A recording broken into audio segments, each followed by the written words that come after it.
Good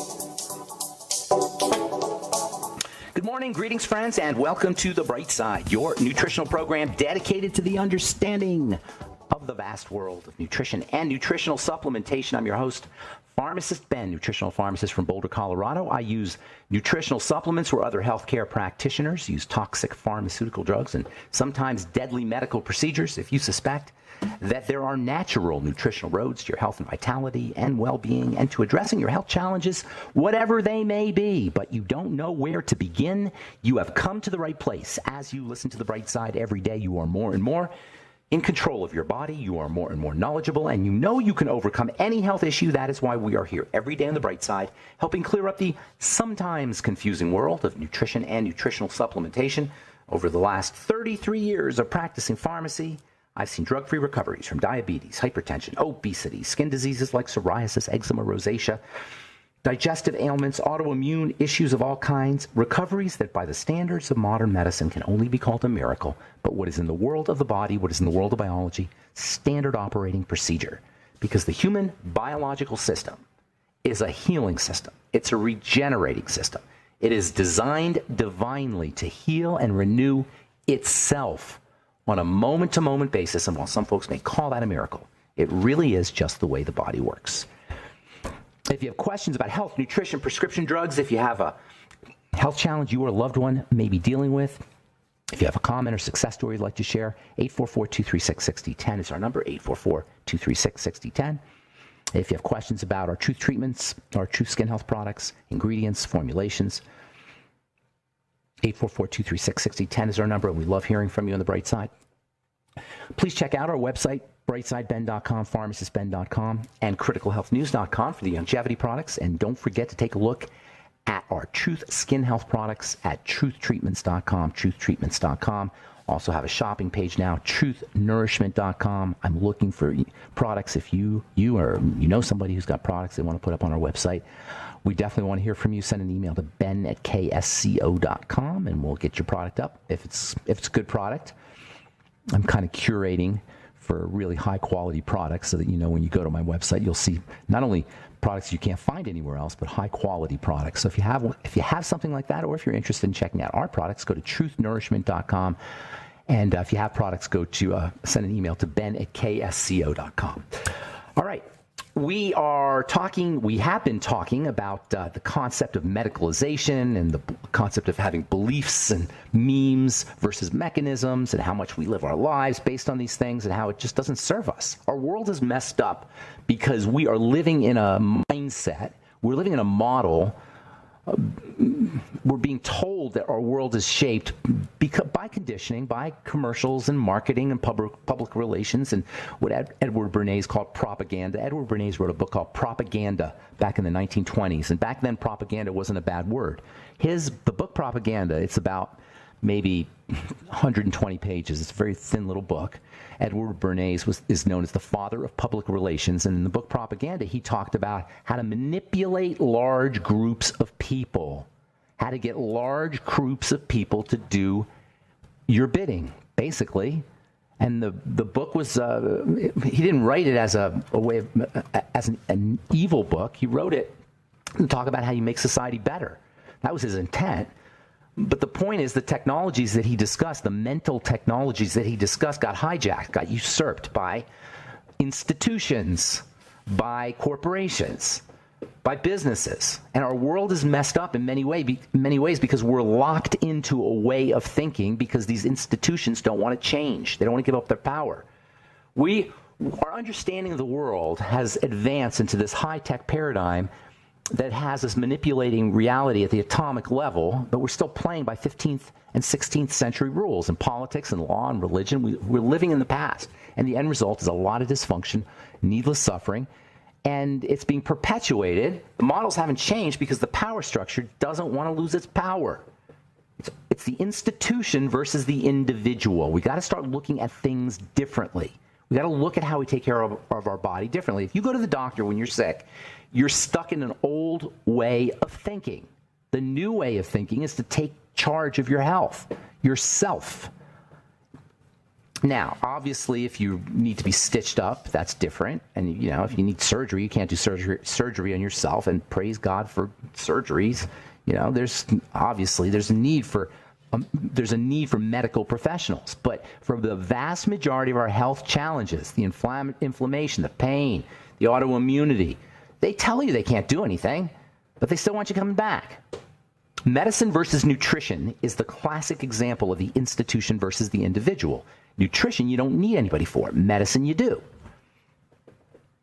So medicine has entrenched itself for the last 500 years. And by the way, when medicine first came about after the Dark Ages, after the late Middle Ages in like the 1500s, the Enlightenment they call it, when science really kicked in, medicine was quite an advance. It was a major advance. This was scientific-based healing and manipulation of the body rather than just superstition, where they use bleeding techniques, for example. In the last 400 or 500 years, it's become much more of a science. That's a great thing. But the problem with medicine is it focuses on individual parts of the body. It focuses on individual organs. It focuses on individual systems. It doesn't see the body as a whole system. It focuses on it doesn't even focus on systems inside the body. It basically focuses on tissues and organs. And this allows it to think that it's okay to drug things and knock things, poison things, and take out tissues and organs. But these days, we know that the body is a system. This whole idea of systems seems like everybody would have known about it. It doesn't seem that complicated, but we really didn't understand systems until like 100 years ago, not even 100 years ago. Systems theory, how systems work and how systems grow and how systems evolve, didn't get going until like the 1950s, basically.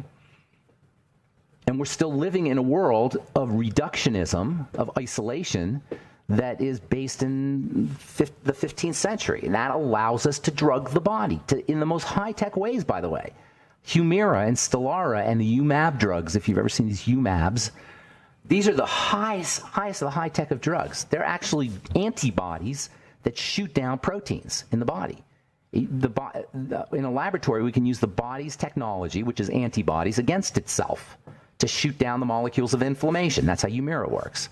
The molecules of inflammation are literally targeted by antibodies, biological antibodies. That's why they call them biologic medicine. So we've really gotten high-tech with this. Even though we're reductionists, we've gotten super high-tech with this. There's this phenomena, however, that nobody talks about in medicine called emergence.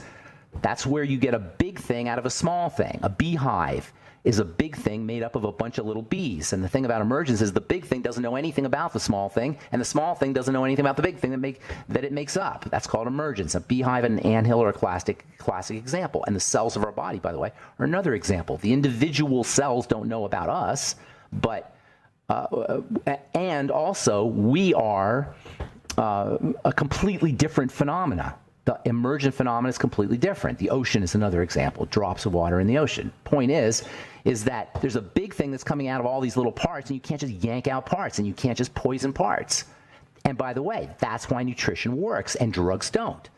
Nutrition works because the nutrition works with the body. Nutrition doesn't disrupt the system. Drugs do. This is why when they test it, every once in a while, not even every once in a while, almost every month probably, there's a study that talks about how nutrition doesn't work because it doesn't work like a drug. It's not disrupting the system. And they're measuring the disruption. So when they tell you vitamin D doesn't work for heart disease, they're trying to measure it as if vitamin D were disruptive. It's not. It's nutritive. That's a completely different animal. Nutrition you can't measure nutritional value by drug criteria. The drug companies and the medical model tries to use their own criteria to measure the importance of vitamin C and vitamin D, and it doesn't work. That's not how nutrition works. Nutrition doesn't disturb the system. It feeds the system. That's why nutrition is the most powerful form of medicine. It's what medicine dreams it could be. It's what the medicine dreams it could achieve. The pharmaceutical companies would love to have a drug that doesn't disrupt the system, that just feeds the system, but it can't happen because you can't make something up. The cells have had 3.5 billion years to choose what they want. You can't just throw something at it from that's made in a laboratory somewhere. All right, I'm Pharmacist Ben.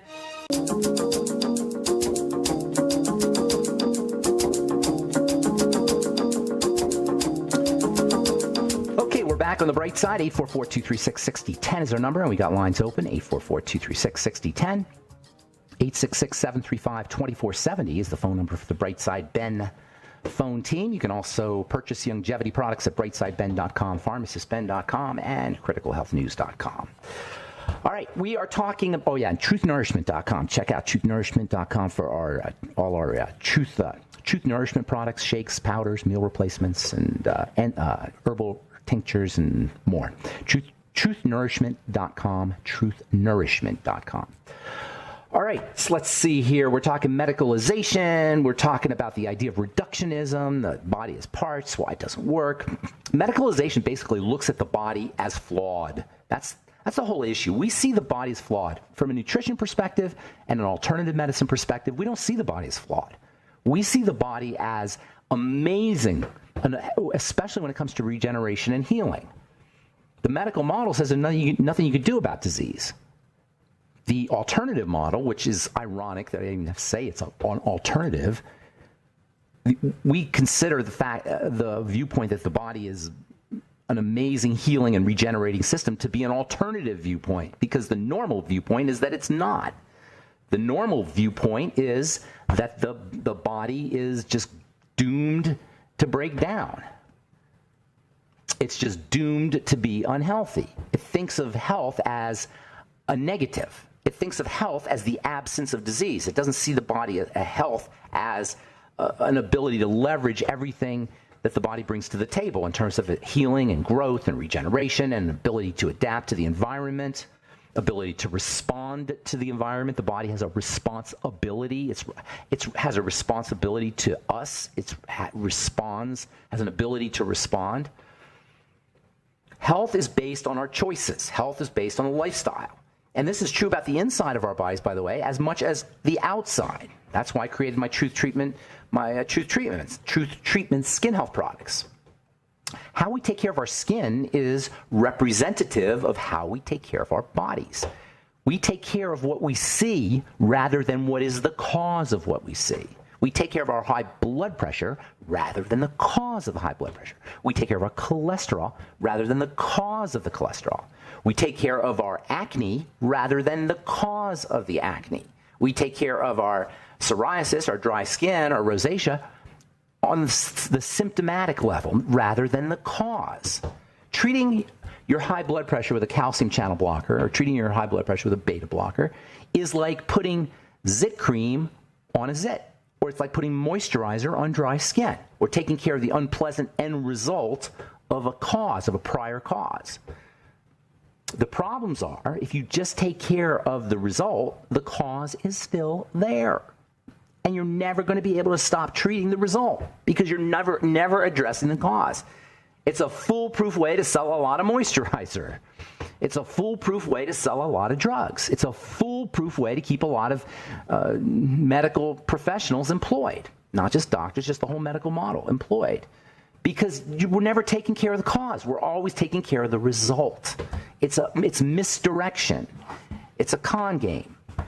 And maybe it didn't start off that way, and maybe it's not intentional, but the net result is we're getting screwed. People are getting screwed. My parents are getting screwed. People who fall for it are getting screwed.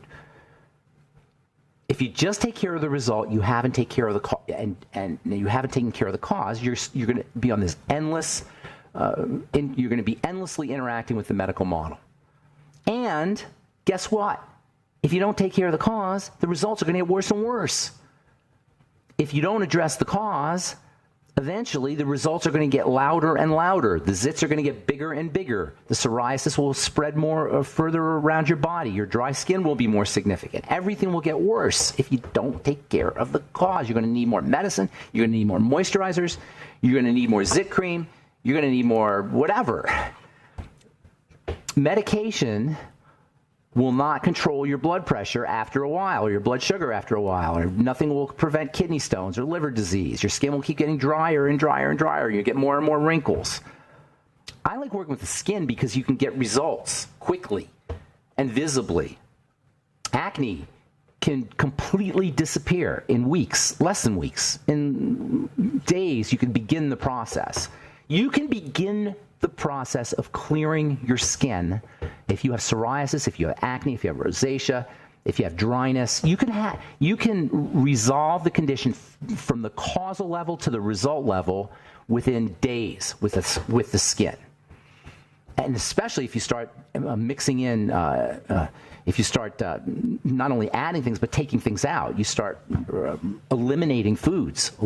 I've seen the most incredible things, rashes that have been that people have had, facial rashes that people have had for years, can begin to resolve as soon as you remove a food out of the diet. This is why we're so focused on the digestive system. Not only is the digestive system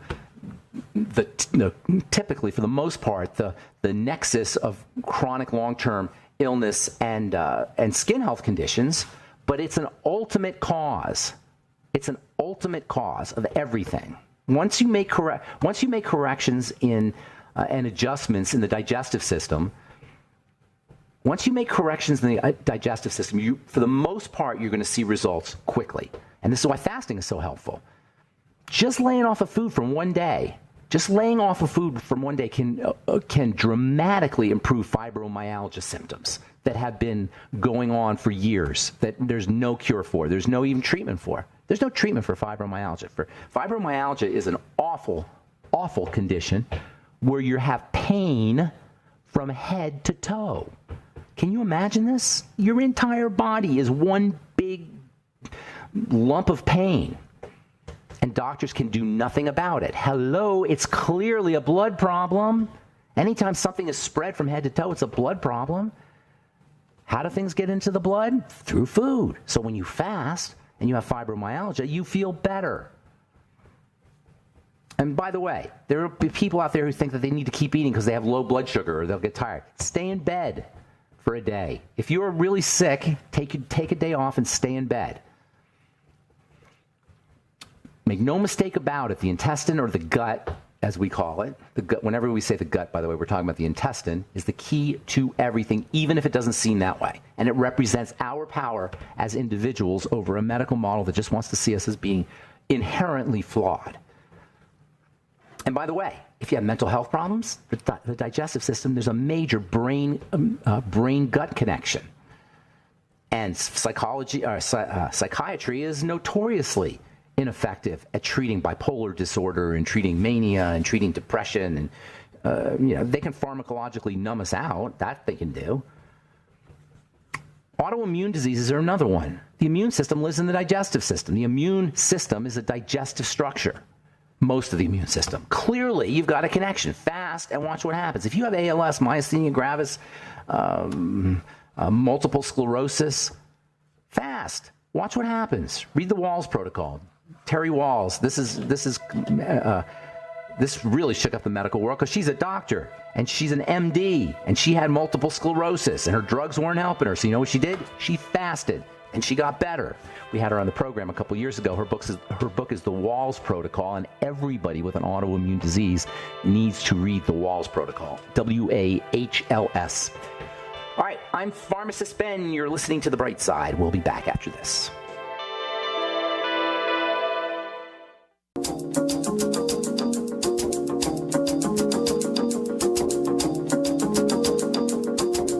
Okay, we're back on The Bright Side. Pharmacist Ben here. Got lines open, 844-236-6010.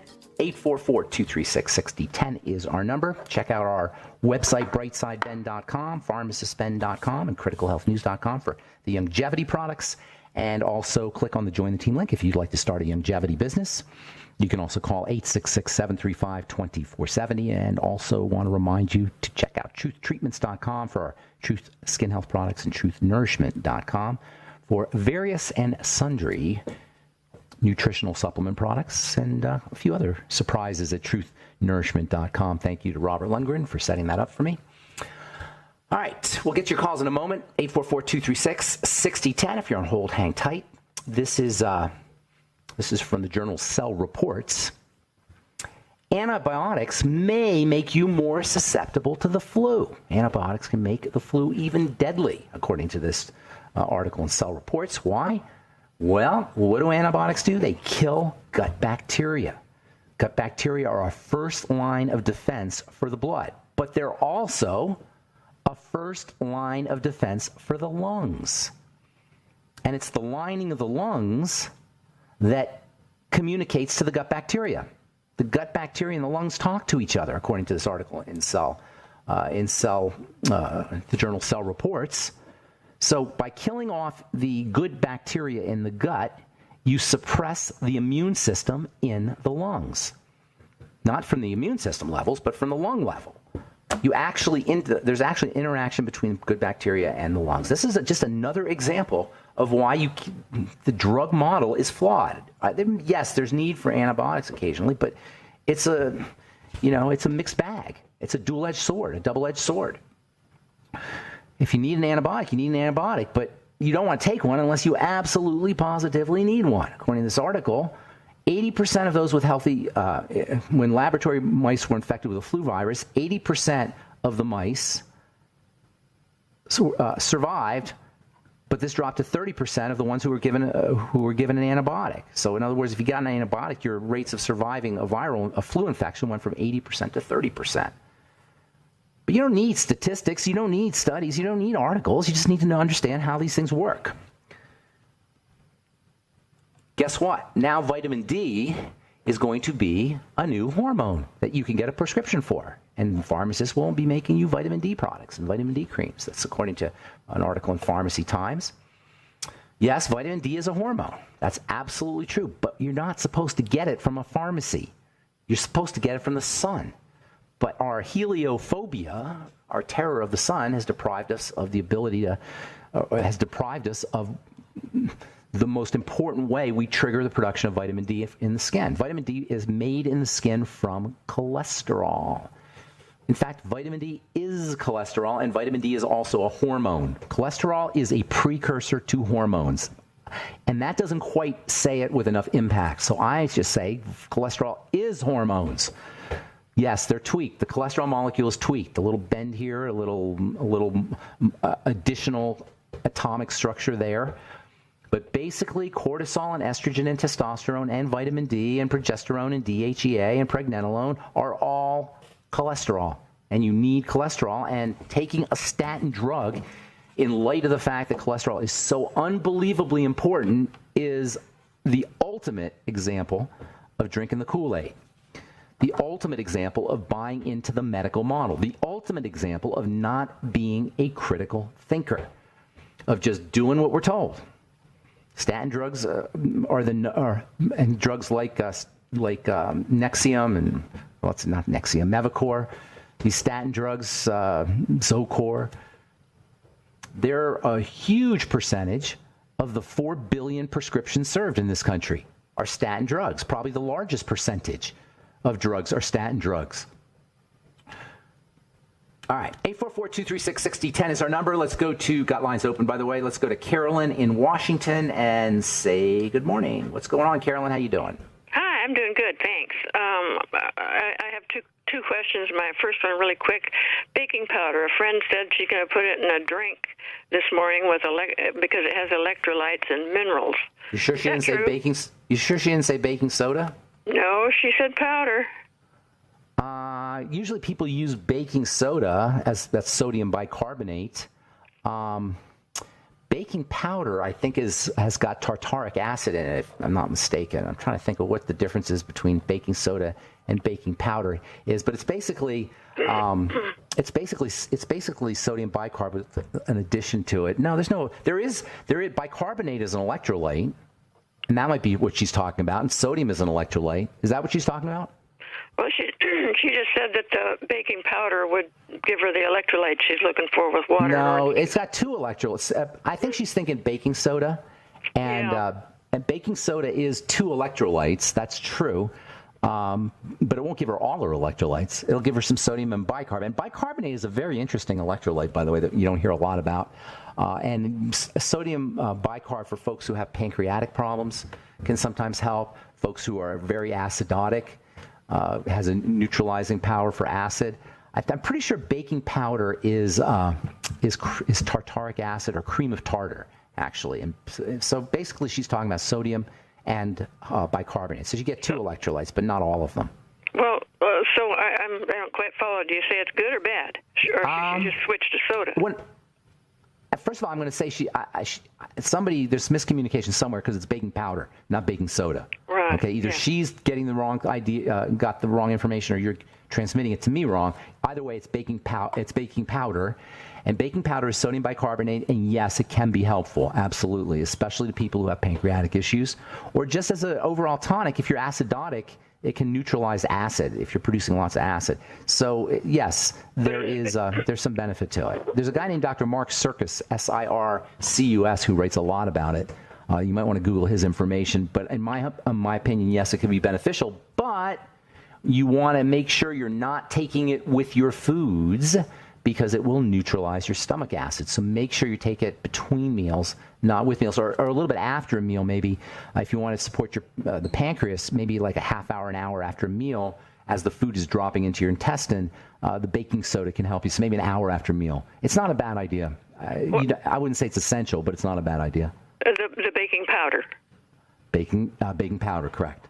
Okay, because I know Circus, he recommends the soda all the time. Are you sure he recommends the soda? Yeah, baking soda, yeah. Huh. Yeah, you know what? You're right. I apologize. It is baking soda. Yeah, I got it mixed up. I apologize. Yeah. You're right. Baking soda is sodium bicarbonate. Baking powder has some other things in it, and it makes it a little bit stronger. It makes it a little weaker, less alkaline than the soda, because it's got tartaric acid in it. Well, that brings me to my second question. The main one was my son. Just about every time he eats, if he gets any spices, horrible stomach aches. Does baking soda help? I know, I'm getting all confused here. Baking soda won't necessarily help him with spices. I don't think it would help. That would make a difference with the spices. But you can try it. You let me know. Well, so what should he do for his always problem when he eats? That's a very, very good question, because if he has a problem with everything he eats, that's going to tumble out of control, and he's going to have other problems too. That's a great question. Hang on, Carolyn, we got to take a break. Hang on, we'll finish up when we come back. So baking soda versus baking powder. Baking soda can be really good. Dr. Mark Sircus writes a lot about it. Baking powder's got the extra stuff in it, and I'm sorry if I confused that subject. All right, we'll be back on the bright side right after this.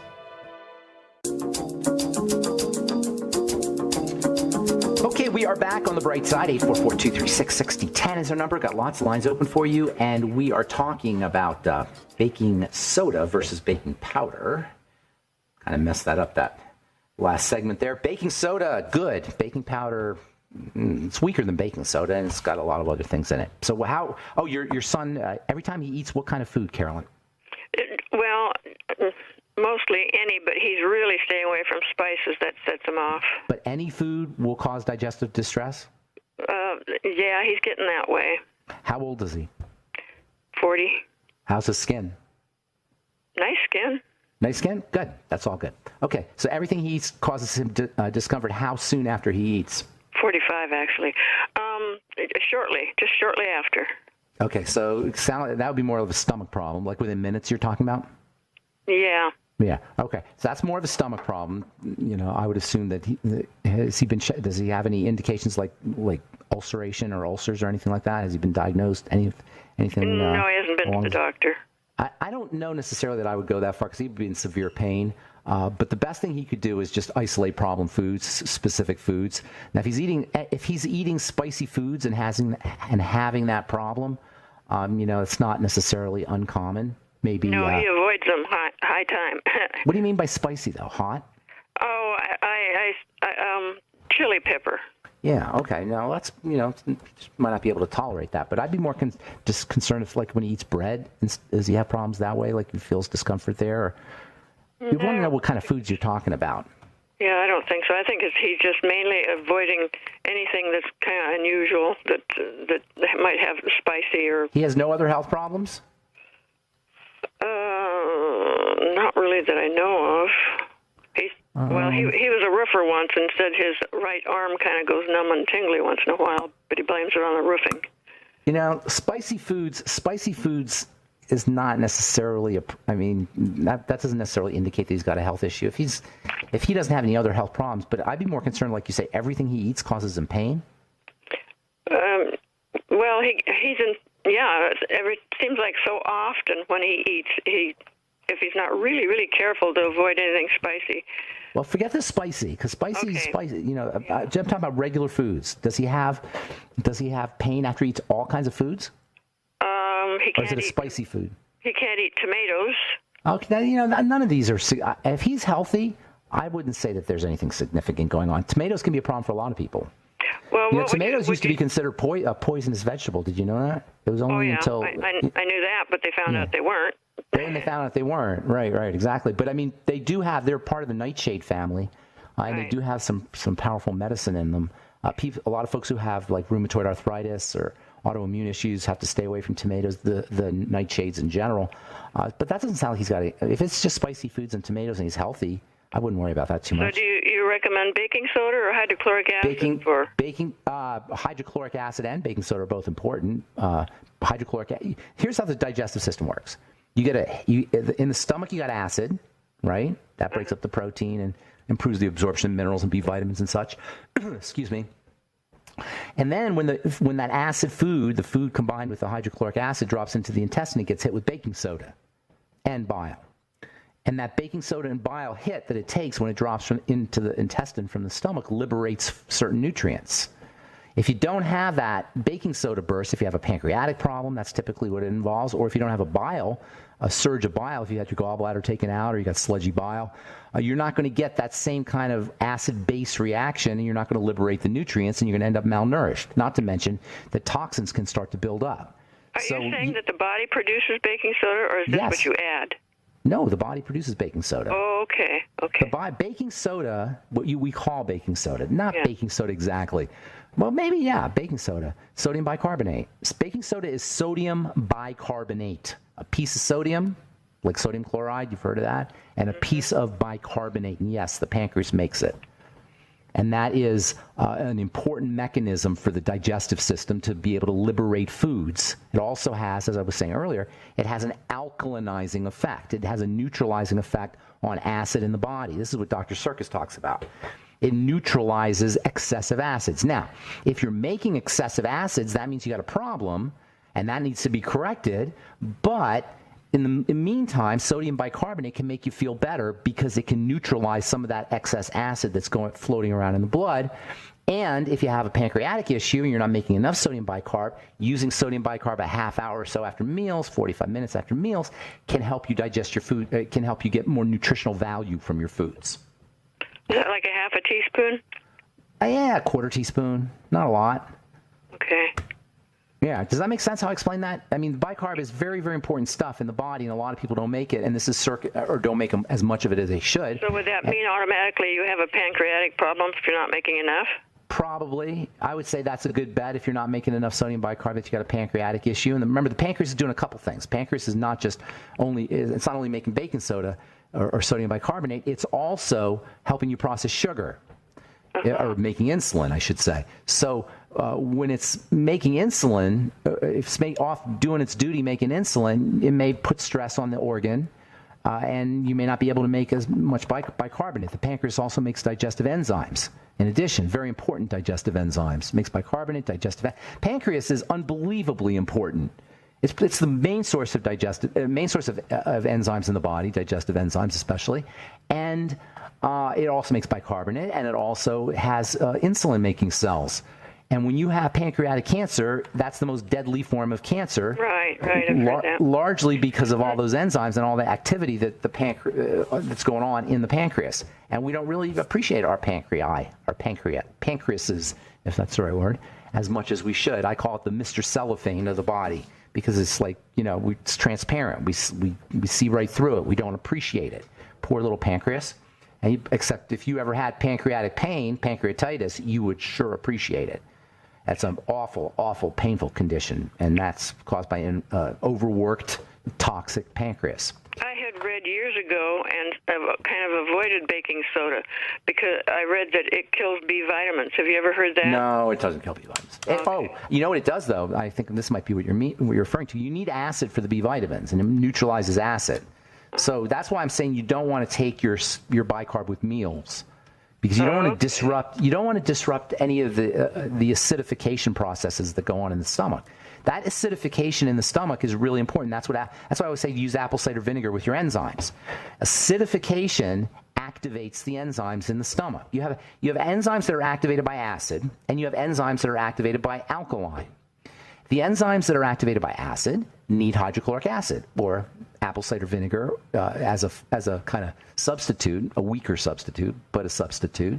And then you have acids that are alkaline acids, and those are activated by bicarb, by sodium bicarbonate, later on in the digestive process. It's kind of an interesting thing. It reminds me of when I think of the digestive system, I think of a car going through one of those car washes where like the brushes go down and then they come back up again, something gets squirted at it, and as the car progresses down the tunnel, various processes occur. You know what I'm saying? Right. That's kind of how the digestive system works. So food goes into the stomach, acid is secreted, breaks it up, it goes into the intestine. As it going into the intestine, gets hit with a blast of bile and sodium bicarb and enzymes from the pancreas and the gallbladder, further digesting it, and then it goes into the intestine, and then the intestine works its magic with the bacteria, and the cells of the intestine suck up the nutrients. It's kind of like food as it passes through, and at the end of the day, the vast majority of our food, 99% of the stuff we eat, goes out the other end. Right. And unfortunately, these days, even more than 99% of the food goes out the other end. Probably today, 99.99% of the food goes out the other end. And, and the digestive process, its role is to find the nutrients in the food and to pull them out.